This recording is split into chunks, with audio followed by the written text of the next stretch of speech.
Hey, good morning, PracTacular Home Crew. Mike here. Thanks. I'm just rolling into school a little after 7:20 in the morning on February. I'm just going to show you what it looks like going to a high school career tech ed class, teaching shop. And so let's head out. We're in Mammoth High School, and that's where I've been teaching for the last, 9 years, man. 9 years, that's crazy.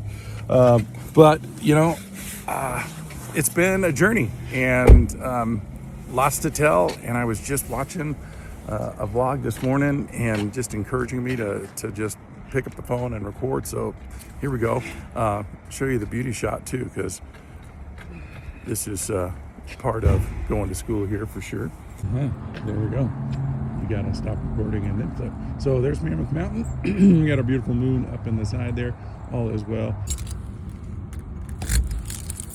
So this shop has seen many different configurations over the years. When I first got here, it was a little destroyed and we took some time to get there. But as you can tell, you walk in and it's pitch black. So I need to actually turn on my flashlight. Hey, there we go. Okay, so learned all about the phone. So the switches are way over there. You got to go all the way through our tiny house shop and CTE area, and then you got to go into the welding shop, which is right here. And again, all this stuff, we can talk about it later, but ultimately, here's how we open the shop. We're going to get the lights on here, and then we got to head back into the classroom slash CAD lab slash my desk area, and then we got to drop the teacher's backpack so that it stays there. And then we'll head into the second part of the shop, which again is also dark, and you got to go way over there to turn on the light switch. So you got to watch your step as you come through all the student projects. And then we finally make our way over to the second set of light switches. Bada bing! Hey, welcome to the Career Tech Ed shop at Mammoth High School. All is good. That's the teaching area over there. We'll get to that. This is our level 1 students, first year students, starting their stick frame for their kitchen wall build project, which is the huge thing we're working on right now. And then we hit one more light switch, and voila, we're into the office and the setup here. So I got to do some prep work here, so we'll get set up and get our computers going. Oh yeah, I forgot to tell you. I got to grab my notebook out of my backpack, and we finished that day. So here we are working in February. And I do a little countdown because it helps me do our thing. So we're now at day 102. Got it on week 22 of 38 for the school year. And now I got a prep class to get that stuff done. So here's the deal. I've been thinking for a long time maybe of doing some kind of vlog and just kind of taking you through the crazy day of a one-person career tech ed construction tech class. And this morning I was in my quiet time just checking things out, and I came across a video from Think Media, and thank you, Sean, that was cool. But pretty convicting that, man, if I just do kind of a vlog thing and like think long form, keep it super simple, just roll camera and start talking and doing what I do in the shop, it could be helpful to some of you. So I'm hoping this starts. This will be whatever, episode 1.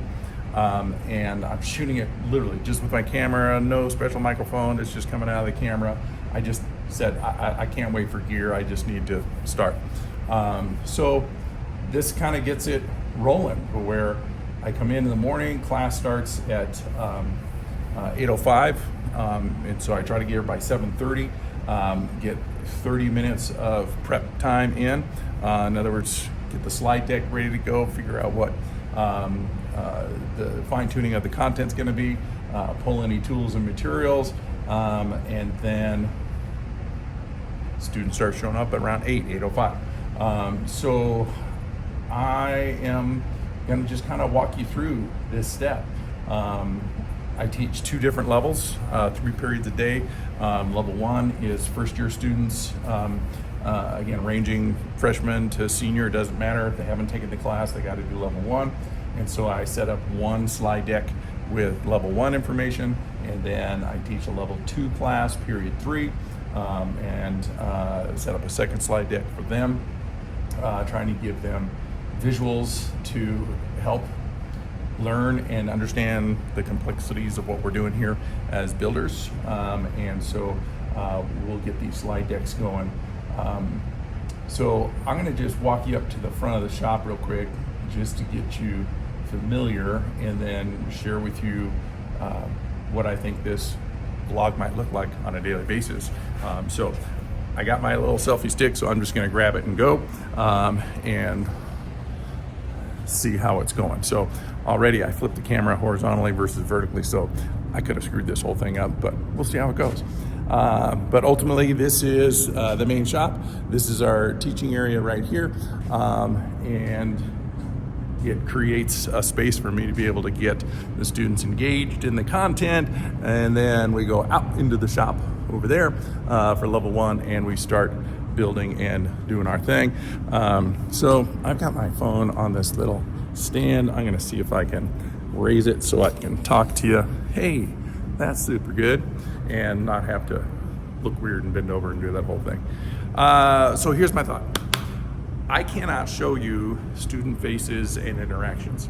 It's just part of their privacy and education code. And so I thought I could shoot before the students get here, and then I'll shoot another scene when we get done, and we'll talk about what we learned, what techniques, what tools, interesting stories that the students brought up. But I thought that's one way to kind of chronicle what's happening here in the shop. So currently we're in first part of February, and we just started our huge project, which is a culmination of the first 100 days of learning everything, from basic safety to the measuring tape to the core 4 tools that we use in level 1. And now we're starting to actually build a full-size simulated kitchen wall with a ceiling, starting with stick frame 2x4 framing. So I'm gonna grab a clipboard because this makes a little more sense. Okay. So each crew gets a clipboard. We break them into crews, 4 different colors, 2 or 3 students in each crew, and they're responsible for working through these combinations of work orders to build this big project. This project teaches a bunch from start to finish, and is about 5 different work orders, starting with how do I read a plan set, stick framing, rough electrical, rough plumbing, drywall, texture, finished carpentry, trim work around windows and such, painting. Then we come back and we do finish electrical, finish plumbing. We set a kitchen cabinet, we put a countertop, we put a sink in it, we put a faucet in it, we plumb the water lines and the drain lines, and then we pressurize it and we test the whole system. And we're doing all of that in the combination of this one teaching module. Tons of stuff. Okay, so step 1, we gotta teach them how to read a plan, man. So part of being a builder is understanding the language and how we draw and draft plan sets. And we're currently working on the kitchen build framing plan, which is pretty straightforward. That's just literally, I drew it, hand drew it. This is all stuff that I've created from scratch, so I don't have time to slow down. So we draw it, but we teach them how to read it, and then we move forward. So we are currently at the step where they've measure marked and cut all the 2x4 framing members. So I'm gonna back up a little bit and show you that technique, because we're using a simple cordless circ saw, and there's techniques, so I thought that would be good to put on film and just let you know. So I'll set up a little station, do that, and get you caught up.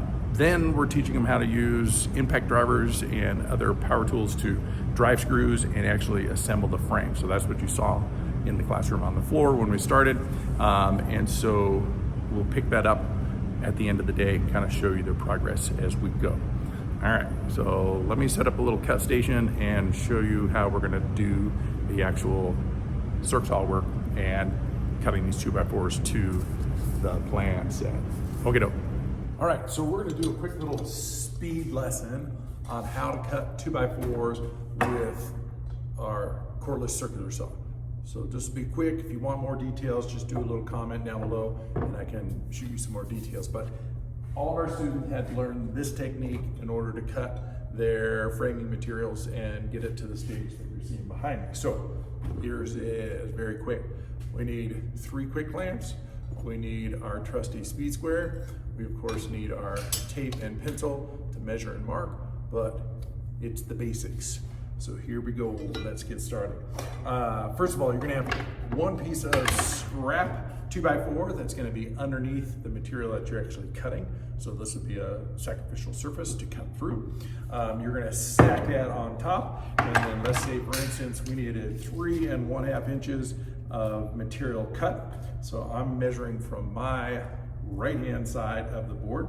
I'm gonna come down and I'm gonna put a small mark right on that leading edge that's closest to me, because that's where the blade is gonna be able to touch, and we're gonna line the blade up to our distance. So 3 1/2 is good to go.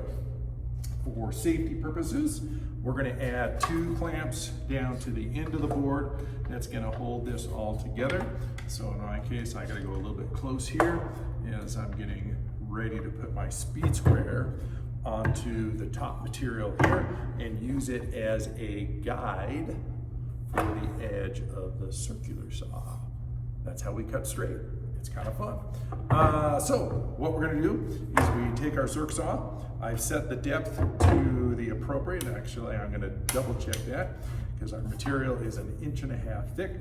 So we gotta go 1.5 inches plus about 1/8 to 3/16. So I'm gonna set the depth.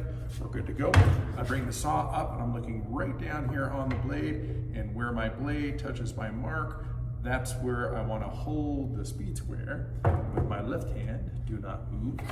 Grab our 3rd clamp. We're going to bring it in here and clamp that right into place. So now I've got a nice 90-degree angle ready to make the cut. All right, safety first and always. So we're going to put ear protection on, safety glasses on, 2 hands on the tool. That's what makes this nice and safe. Trigger and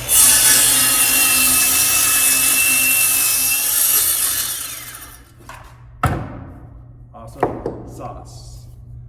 Simple, clean, straight, accurate, all that good with just basic hand tools.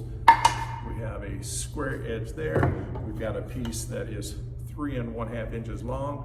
Bada bing, success. All right, super fast, I understand. If you want more info, hit me up down below and we'll get you some details. But hey, class is finished. This is where we ended up at the end of the day. So let me take you around, because there was some couple of interesting things that happened with our students as they were figuring out how to assemble all of their cut pieces into the frames that we need for our project. So let's go take a look.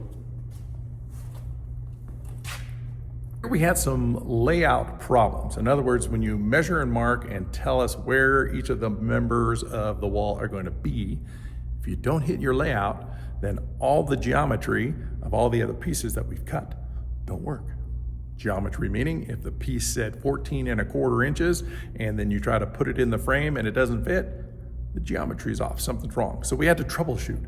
Okay, was it the piece cut wrong? Was it assembled wrong? Was the layout for the framing wrong? And here's what happens. Let me flip the camera around. So here's the frame, and the situation happened. You can see it right here.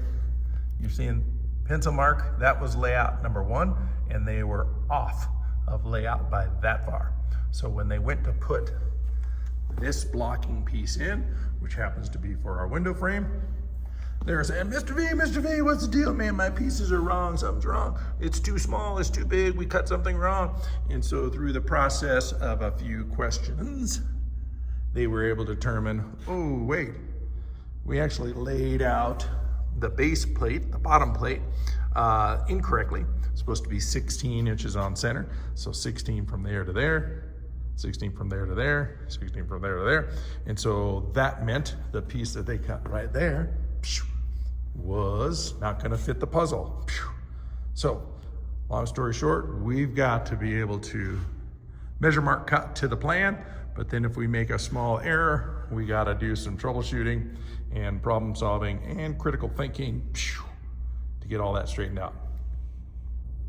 So hey, we're gonna keep things going. That's kind of the end of episode 1 here on the first day, just trying to get this vlog started. But stay tuned, because we got a lot of work. Tomorrow, these frames will be standing up. They'll be plumb level and square, and we'll be attaching the ceiling section to the wall section, and that completes framing work order number 1. So hey, hope you stay with me. See you tomorrow.